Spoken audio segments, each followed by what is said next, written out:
Good morning. Thank you for being here. To my right is Major West of New York State Police. To my left, Melissa DeRosa, Secretary to the Governor. To her left, Robert Mujica, Budget Director. It was another long and ugly night in the United States of America last night, as it was in New York State.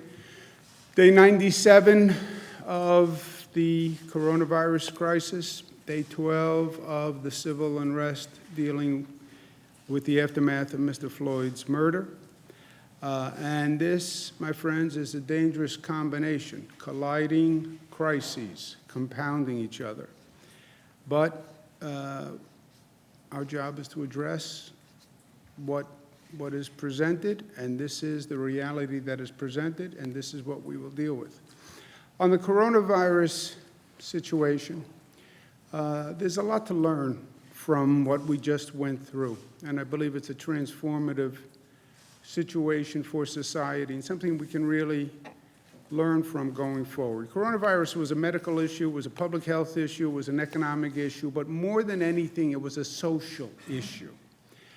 It was about how people behave, right?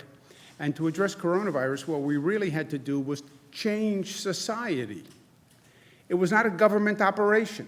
It was not something I could do governmentally. People had to do it.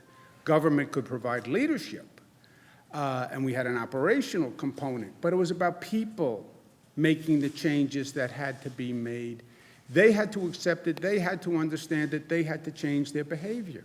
That is a monumental undertaking, always.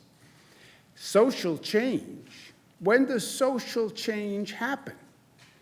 Social change happens when people are presented with the facts, they understand the facts, they believe the facts, there's a plan forward based on the facts, and people care enough to make a difference.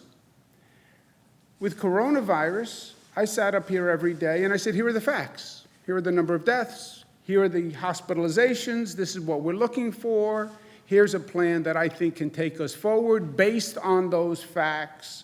People were motivated because it was about life and death and about their life and death and about their family's life and death. And we went forward.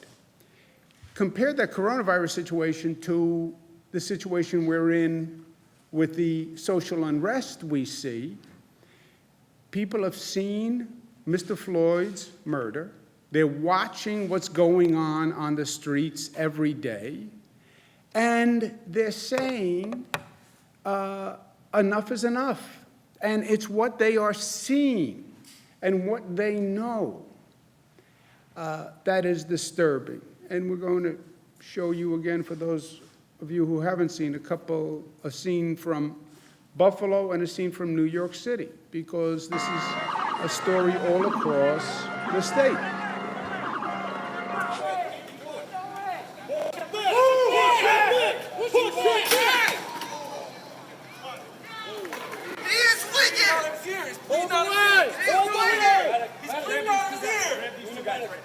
This is Buffalo, New York yesterday. I just spoke with Mr. Gugino on the phone, who is that gentleman, who thankfully is alive. But you see that video, and it disturbs your basic sense of decency and humanity. Why? Why? Why was that necessary? Where was the threat? Older gentleman, where was the threat? And then you just walk by the person while you see blood coming from his head. And police officers walk by. It's just fundamentally offensive and frightening. It's just frightening. You say, like, who are we?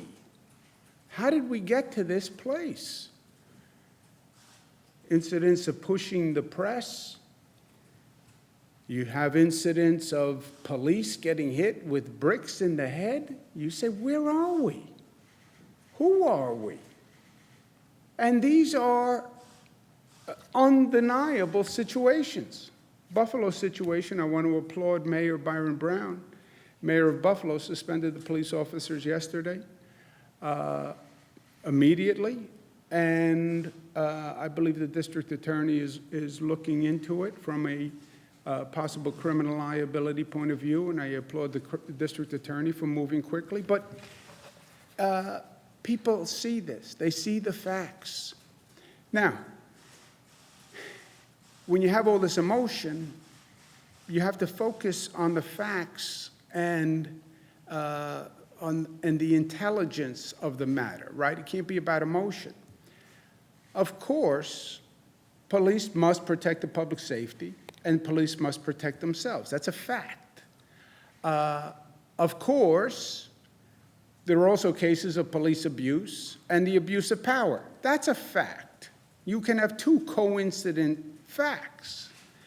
Mr. Floyd's murder was the breaking point of a long list of deaths that were unnecessary and which were abusive. That is a fact. And people are saying enough is enough. That is a fact. What people are saying is we must change and we must stop the abuse, and that is a fact. And New York should be at the forefront of that. That has always been New York's legacy as the progressive capital. We are the ones who hold the standard of what is the right progressive reform. And New York should pass next week what we call the Say Their Name reform agenda. Say Their Name reform agenda comes from the long list of names of people who we have seen who have been abused by police officers, by the criminal justice system. And Mr. Floyd is just the last name on a very long list. Fine, enough is enough. Change the law, take the moment, reform. There are 4 cornerstones for our Say Their Name reform agenda. 1, transparency of prior disciplinary records of a police officer. If they're being charged and investigated for abuse, their prior disciplinary record is relevant. And by the way, it's relevant one way or the other. If there were no other disciplinary proceedings, that can exonerate the person who is charged. If there are prior disciplinary proceedings for this type of behavior, then yes, it is evidentiary. But people should know. Chokeholds, we went through this with Eric Garner. Again, you saw it with Mr. Floyd's death, but we learned it first with Eric Garner and many, many other cases, by the way. Why? We've seen 9/11 calls, which are race-based false calls. A false 9/11 call based on race should be classified as a hate crime in the state of New York. We know that it's wrong for the local district attorney to investigate the police force from that county. By executive order, I did the attorney general as an independent prosecutor. That should be codified in law. I did it 5 years ago. But these are the cornerstones of a real reform agenda that can address what is going on the street. Reform works for everyone's interest here. Stopping police abuse vindicates the overwhelming majority, 99.9% of the police, who are there to do the right thing and do the right thing every day. It restores the confidence, the respect, and the trust that you need to make this relationship work. You have to heal the police-community relationship. That has to happen for the sake of the police and for the sake of the community. You look at this looting that's been going on in New York City.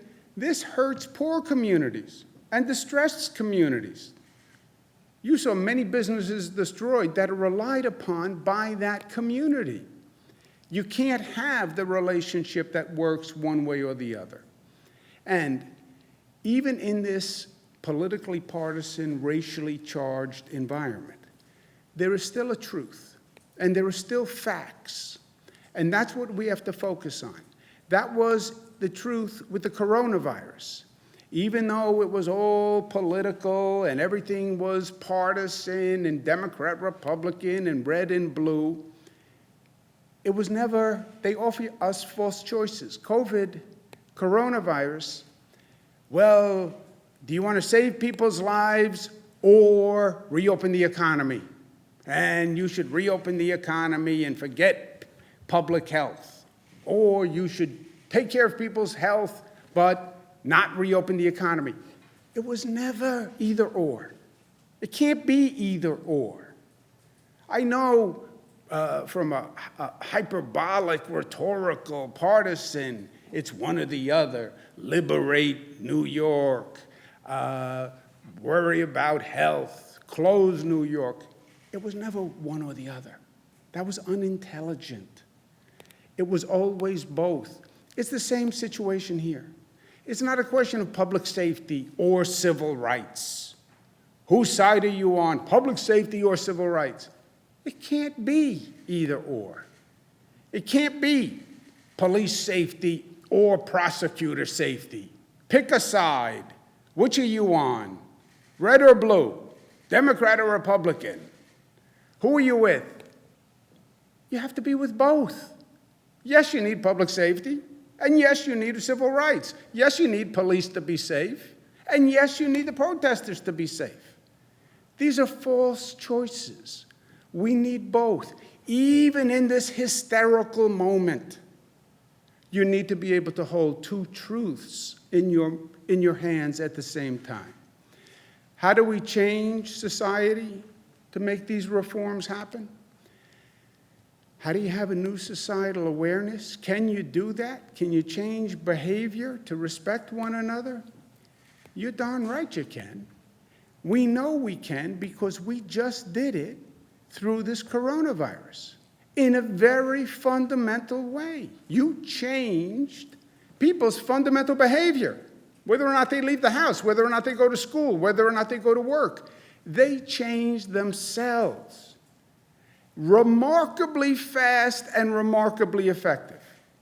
We have the lowest number of deaths from coronavirus that we have had since this started.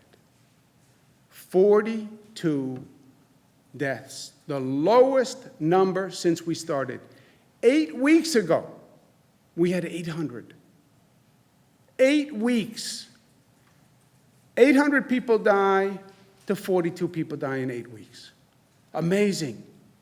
How did you do that? I did nothing. The people of the state radically changed how they behaved. Look at that progress. Lowest number of hospitalizations to date in a matter of weeks.